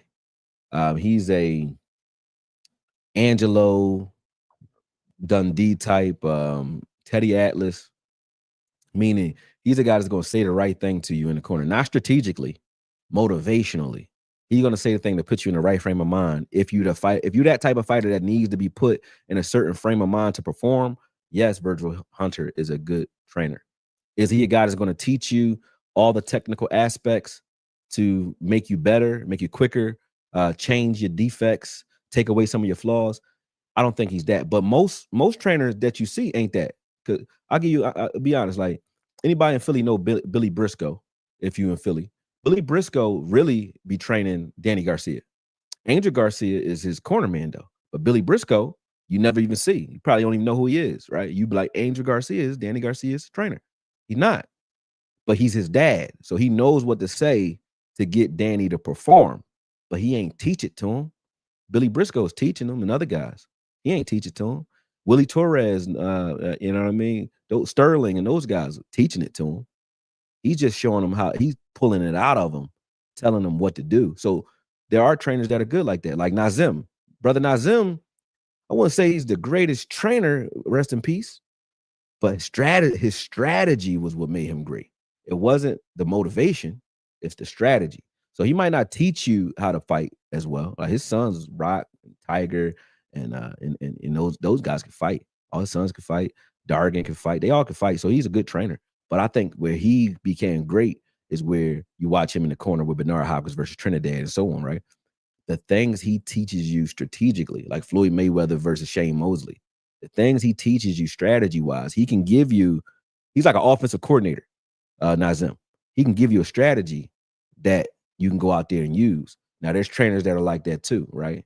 That can do that. They're the analysis. But I think when you got all of it together, meaning I can motivate you, I can give you strategy, meaning I'm not just telling you, hey, man, you got to hit the guy. Keep your hands up. When you hear cornermen, what are they talking about? I'll be listening to cornermen, and I'm like, they don't even know. They don't know what to tell this guy. They just like, hey, man, put your hands up. Of course, put my fucking hands up. But what should I be doing to stop what's happening? Can you tell me that? Most trainers can't do that. Nazim could. He's a strategy guy. Hunter, I don't look at as that guy. It's a lot of guys today, though. There are a lot of trainers today that I don't respect when I listen to what they're saying in the corner or when I watch what their guys are going out there with and what the instructions are when they get back to the corner. It's like, yo, you don't know what to say to this guy. You don't know what to tell him. Or when the original game plan or strategy doesn't work, they don't know what to say to adjust. You know what I'm saying? So those aren't really trainers to me. Hunter, I would give his credit because of what he did with Dre Ward. But I think you need to be able to do it all. Emmanuel Stewart can do it all. He can take a kid that can't fight, teach him how to fight. Tommy Hearns, right? He could take a kid who take a champion who's losing or who lost and tweak some shit in their game. Vladimir Klitschko, Lennox Lewis, tweak some shit in their game where now they look unbeatable. You're like, what the fuck? There's a different dude, right? Because he understands what he's looking at. He understood what he was looking at. Rest in peace to Emmanuel Stewart. Same thing, motivation-wise in the corner. You just listen to him in the corner in any of his classic fights. You know what I mean? He know what to say. You know what I mean? Motivationally. And then technically, as far as like strategy, same thing. He know what to tell you. So there aren't many that can do it all like that. Like I said, shout out to Breadman. He one of them. Shout out to Bozy. He's one of them. I think not Steve Smoker. What's his name? It's not Steve Smoker. That was a ref. One of the Charlo trainers, the big one. What is his name? Damn. Forget the dude's name, but he was under Eddie Futch too. He's a trainer now, but he was under Eddie Futch. But I forget you guys might remember his name. Shields is a good trainer. Shields can teach you from scratch. He know what he's talking about. Buddy McGirt can teach you from scratch. He knows what he's saying. He's an analyst and he's a motivator. Those guys are like that. Hunter, I think that he was good with his guy, with Dre Ward. I don't think he can go, teach everybody. He said Bootsy needs Robert Garcia. Also, Breadman has left Caleb Plant, citing subtle insubordinates, etc. Where do you think CP goes from here? His work rate has diminished, in my opinion. Caleb Plant leaving Breadman was dumb. I think Breadman is one of the best trainers in the game. And I'm not a guy that give a fuck to give people flowers for no reason. You know what I'm saying? I don't care to say it. And it ain't because I know him. Breadman has taken, and I say it straight up, he takes B side fighters and make them fight a A game. You know what I mean? Chiron is not an A fighter. He won't say it about himself because they're not blue chip guys that are coming from, they're not coming from the Olympics, you know what I'm saying? Or Golden Glove, none of that. You know what I'm saying? J Rock, none of that. But he take them to the top and they perform with the top guys, no problem. So when you gave him a guy like Plant, who has A class athleticism with that type of style, he does very well with those types of fighters. Because if you can make a B side fighter fight a game. Shout out to Junkyard Dog. He's not a B-side fighter either, but he's a guy that's not a blue chip prospect, started boxing late. Nobody else would even train JYD. JYD is a monster, right? Because Breadman. So to leave that for Caleb Plant, I think that was dumb as hell. I think that was dumb. But whatever. Whatever. What's next for him? Or where did he go from here? Caleb Plant is a money fight guy now. Like he can get some money because of his name. I think he probably got 3-4 fights left in him. You know what I mean? Where he can make some paydays. It don't really matter who's training him at this point. He can fight. He know how to fight his fight. I just think Breadman was his chance to like remain, at the top. Great live. Final question from me. Thoughts on Janabek? I think he's a real killer who would fare better than Madrimov did versus Crawford. I think any Russian style, if you're gonna fight Crawford, you got to be a boxer puncher. All right, you can't be a pressure fighter because if you pressure him, number one, he's a guy that if you hit him and you hurt him, now you brought the fight out of him, and that's probably what you don't want to do. You know what I'm saying? Because he's gonna hurt you. But if you're a guy that's pressuring him, the way he fights, like Crawford uses a high guard, but he does catches and shoot. He catches and shoots real well. So he'll put his hands up high, right? He'll roll, or he'll use his glove to kind of shield your hooks or your uppercuts or whatever. He'll roll off of it, but right off of those shots. So as soon as he feels your power, right off of those shots, he's pulling his arm out and he's launching shots at you. So when you fight, like when you watch him versus Porter, you know what I mean? When you fighting a guy like Crawford that can parry real well, that has very good catch and shoot ability and counter ability and adaptability. No, that's not Winky style. Winky was a jabber. Winky was a you go, I go fighter, meaning he ain't got his hand up high, but you hit him, and then when you're finished, he's gonna hit you. Crawford is, while you are hitting him, he's shooting. He wants you to punch so he can punch you in between your shots and roll your shots. So he makes your offense work against you because it's like you want to punch him. He right there. Why do you think Canelo wasn't trying to throw everything at the end of the fight? Because every time he tried to engage, Crawford came right back at him with 4 or 5 punches and caught him. Why do you think he destroyed? I mean, absolutely destroyed Errol Spence the way he did. I got that fight. I actually broke that fight down something crazy. So if you want to go on my channel, go to Okoye Media and just type in Okoye Media Crawford, and you're gonna see everything I ever did on Crawford. But him and Errol Spence, that shows you like his style. I don't give a fuck how much of a killer you are. If you're not a boxer that can make him come up out of his shell and actually open up and fight you clean like a Kell Brook could do it, but Kell Brook got knocked out when he hurt Crawford in the first round. Crawford came out in southpaw and knocked him right the fuck out because Crawford's strong as shit too. So I don't know if there's anybody that can beat Crawford other than Boots, in my opinion, bro. You got to be able to box. Birdman left Caleb not the other way. He basically said Caleb was running his camp his way and doing things in fights they never worked on, etc.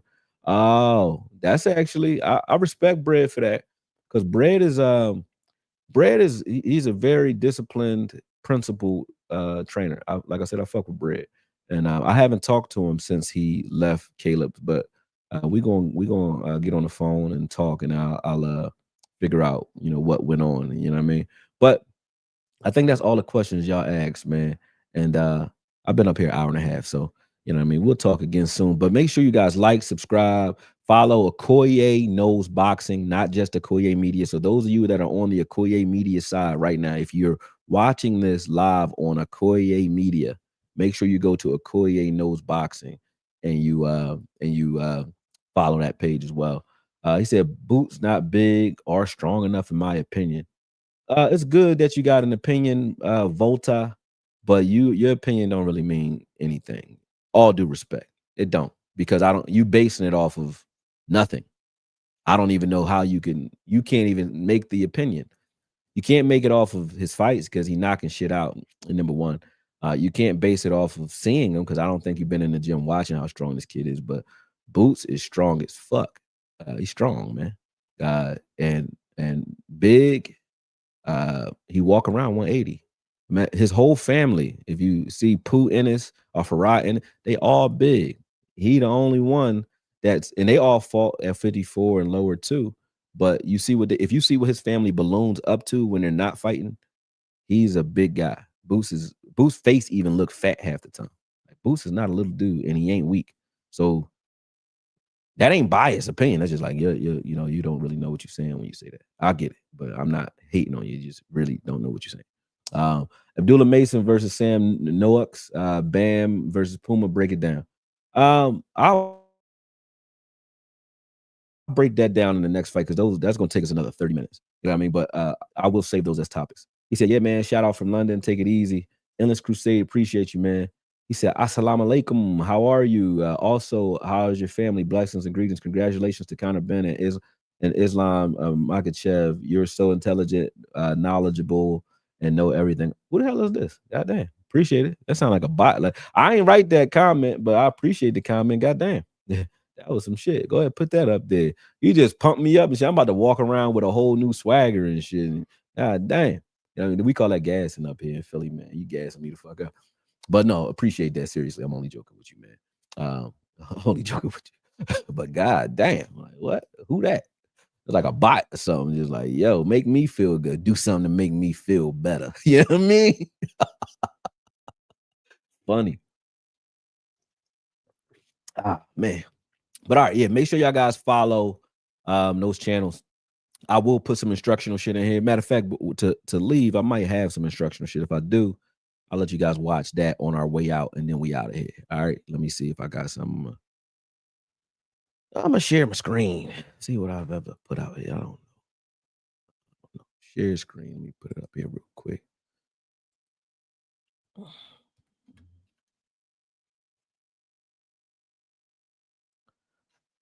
All right, boom. This is like 19 minutes. I ain't gonna make y'all watch 19 minutes of film though. You know what I mean? But I'm gonna show you some clips from the Crawford John, just cause you know why not?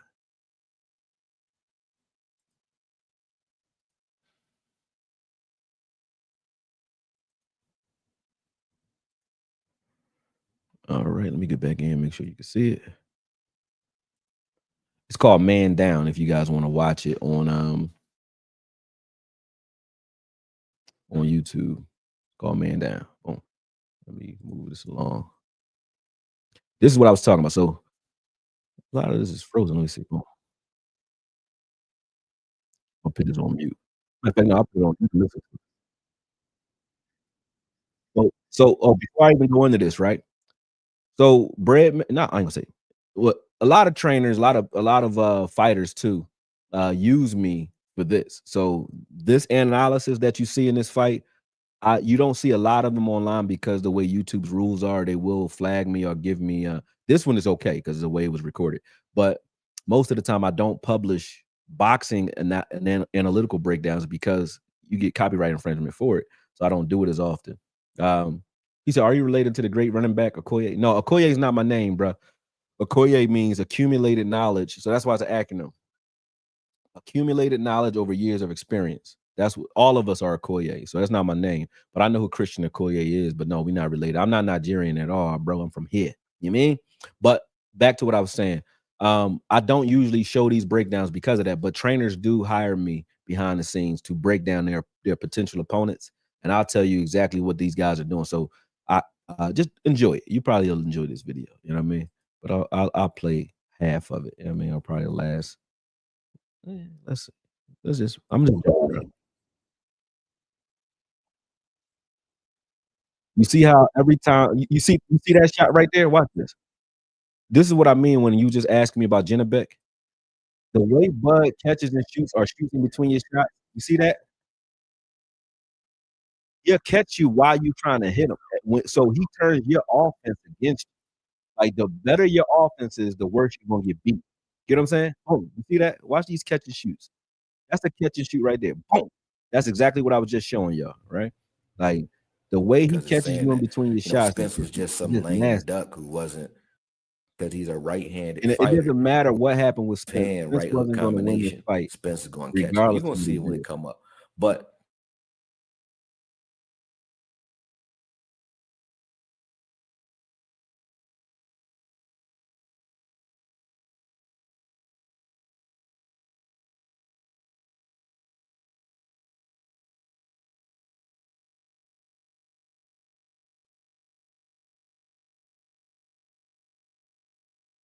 out what their Achilles heel is. And Bud is a problem solver who's able to figure that type of stuff out just by watching you. Everything he's doing right now, he's just staring in his face like a mongoose, using his reflexes to try to see where he can take advantage of Spence's attack. That's what he did that first round. Spence, you know, was more aggressive that first round and trying to impose his will and wear Bud out. That was the game plan for both guys. One guy's going to have to be technical and box very well. The other guy was going to have to just wear his man out over time.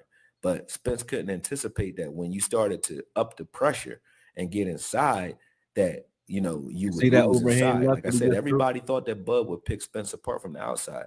Nobody thought that Bud would eat these overhand left shots and these body That shots shot right and there. eat them as He's clean. And I catching don't all think these Bud shots thought in he his glove. He would. did this That's against why he trained Canelo so too. hard. Look He how didn't think hard that, that hey, body when I jab hit a was. guy with a body jab, I'm gonna move him back He 3 moved him feet. about You 3 feet know, with a body jab. You know? Crazy.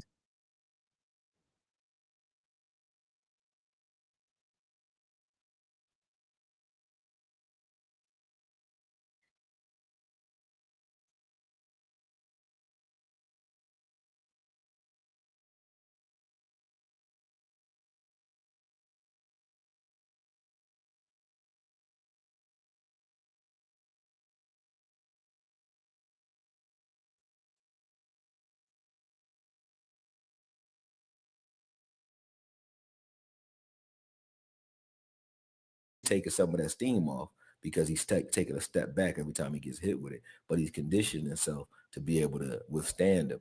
So he's not afraid of that body jab. And then when he actually does feel Spence inside, like when Spence actually gets inside and they exchange from close range and infight, Bud is going to realize he's stronger. So if you're Derrick James and you got Spence, who you already knew wasn't going to beat Bud from the outside, I know that wasn't your game plan. And now that you're inside, Bud is stronger, you know, what is the game plan? There go that body jab, and Bud threw a check hook off of it. It was too slow though because Spence moved him back with the jab. You know, Bud's gonna keep stepping around with his jab, and that's a problem because again, that's a strong right hand, not a weak jab. Now, this is where the game plan takes a hit. It's not a bad game plan. It's just that if I know my guy is an infighter and he's one of the best infighters in the game, I'm going to tell him to get inside and fight inside. And when he does it, he gets thrown halfway across the ring. Where do you go from here as anybody? It don't matter what kind of trainer you are. You got a guy, you know what your guy can do. It's less about adjustments at this point and more about like, what can my guy do? What does he know how to do? And here go that body jab again. This time, Bud's going to throw a straight left hand and a right hook off of it. And Spence, for those who say he wasn't right, his defense is perfect. You know, he rides the left hand back and catches the hook with his left hand up, right? Look, boom, boom. See? He rides it back and then, you know, avoids that hook. But Bud is taking pictures. He sees, he said, okay, that left hand is up, and he's looking for that right hook off that straight left. Spence is not deterred by that. But now in the same round, now Bud's trying to do it again right now. Look at it. He sees it, but he gonna hold it because he sees Spence was in position. Spence was waiting for it, trying to counter his counter. So Bud like, all right, cool. He's patient. You know what I mean? But just watch when he sees this body jab again. Or that time Spence did a good job of showing the body jab and then throwing another punch off of it. You know what I mean? But Bud gonna see that body jab again, and when he sees it again this time, watch what happens. This is why you got to give this guy his flowers and stop saying that Spence was just some, you know, some washed up fighter. He's not. Bud adjusts in this particular point of the round, and he earned his knockdown because Spencer's looking for that hook again off of that straight left hand, and he's got his hand in position for the hook. Bud doesn't throw a hook because he took a picture on the last hook, and now he knows I need to throw a straight shot. So he throws a 2-1 combination, and that 2-1 combination surprises Spence and catches him on the side of his temple, and that throws his equilibrium off. So his feet are not there. So if you Spence, you fought from the outside, you know he a little quicker from the outside. You're gonna lose slowly and get picked apart from the outside, and then you're not as strong as Bud from the inside. Now, as a trainer, what do you tell? What do you tell your guy? You can't tell him stay outside because you're gonna get picked apart. You know he wasn't gonna win the fight coming into the fight from the outside. And you knew that your game is get inside. So Bud is beating Spence at his own game. That's the problem. If you fighting your fight, all you could tell your fighter to do is fight his fight. Spence is fighting his fight. It's not working. And now in the third round, what did he tell him? You can tell. Up the intensity. He's upping the intensity. Spence is coming out aggressive and angry because he's embarrassed. It's the first time he's been on the ground. And he's throwing good shots. That was an overhand left that landed right on the ear. Bud just ate that, Joe, just walked right off of it, and he's gonna continue doing that. He gets him in the corner, and then he throws a barrage of like 7 punches. Spence got him in the corner and went ham on Bud right here, man. And Bud catches all these shots. He stays calm, and he's gonna catch all these shots, man. When he catches that overhand left, but these shots still will hurt the average person. This is where most fighters don't want to be against Spence, and Bud is there just chilling. So when you got a guy that's beating you at what you like to do, where do you go from there? You tell him to do something he doesn't like to do? You tell the fighter to do something he doesn't historically do? Like what? Get on his toes and box? A guy who already a better boxer, you're going to catch him with a check hook here, and it's going to back Spence up. But you could tell Spence was told to stay inside because he wants to back up here, right? He takes a step back, but then his instincts or his training tells him, no, I can't give up this position because I might not get him in the corner again. So he goes right back after it, and still nothing, right? But that in that combination or in that series, he threw about altogether like 9 punches, and none of them had landed. Still haven't landed one. That's the 10th punch. Here's the 11th, 11th and 12th, right? He's gonna throw a jab. After Bud's jab here, watch it. Spencer gonna throw a jab, nothing. Gonna throw another jab. Bud gonna just knock it off. See what I'm saying? So Spence is right there in his face doing what he does, but none of this is effective. That body jab hurt Bud. That's how you can see why he shot off the ropes real quick and got back to the center of the ring. But Bud is giving up that body jab so that he can take advantage of it. He's gonna try it again in this round, But look at that, he just stabbed him in the gut and moved him around with that left hand to the body. Bud is just clearly stronger inside. Spence is inside. He just can't do anything with Bud from there. So it's less about what Spence wasn't able to do and more about what Bud was prepared for and how good Bud actually is. You got a guy that's a prolific boxer, can switch hit from the outside and move gracefully on his toes, stay in the pocket on the ropes, catch shots against a guy who can punch. Not a one punch knockout guy, but they go that body jab again.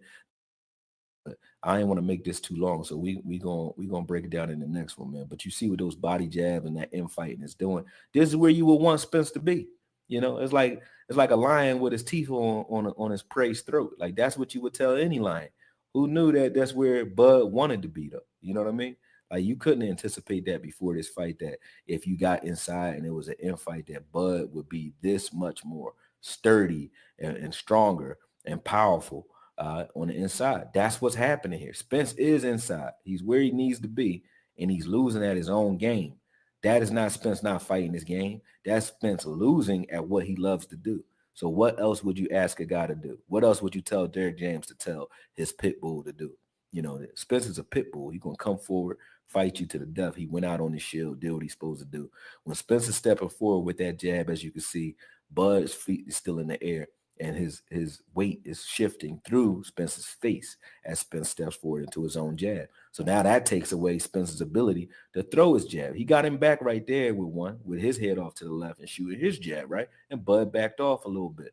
But for the most part, that was Bud's game. Bud was getting his head off to the left and shooting that straight right hand or that jab in there. But Spence is landing good shots in the beginning of this fight. It's just not doing a damn thing to Bud. He's getting inside and doing what he wants to do inside, but it's not hurting Bud. He can't hurt him, man.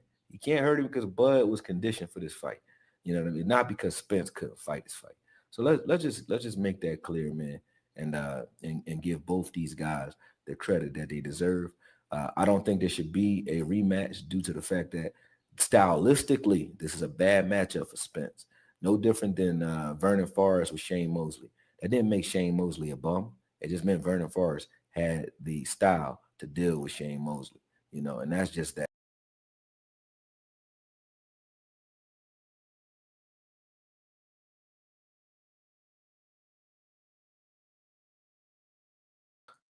Just giving y'all a treat at the end for those who stayed on. You know what I mean? Just wanting to show y'all that. But I will be doing more analysis like that. If you guys want to see breakdowns that are done up and cut up like that, they are coming to the channel. I just haven't done them yet. We're working out the licensing so that we don't get copywritten when we do it. But like I said, this has been a long farewell. I just gave y'all that treat at the end because I wanted you guys to get a look at what I really do. That's what I do for camps and for fighters. They'll reach out to me. Sometimes Mill will call me and they'll be like, "Hey man, this guy about to fight so and so. Send me some tape. Here's the tape on him. Here's the footage. Let me know what drills we should work on in camp." So I work with trainers. It's not so most trainers fuck with me because we don't have an adversarial relationship. I'm not trying to take your fighter. I'm trying to make your fighter better. You know what I mean? And then I have my own fighters. You know what I'm saying? So yeah. But talk to y'all soon, man. Appreciate it. We out.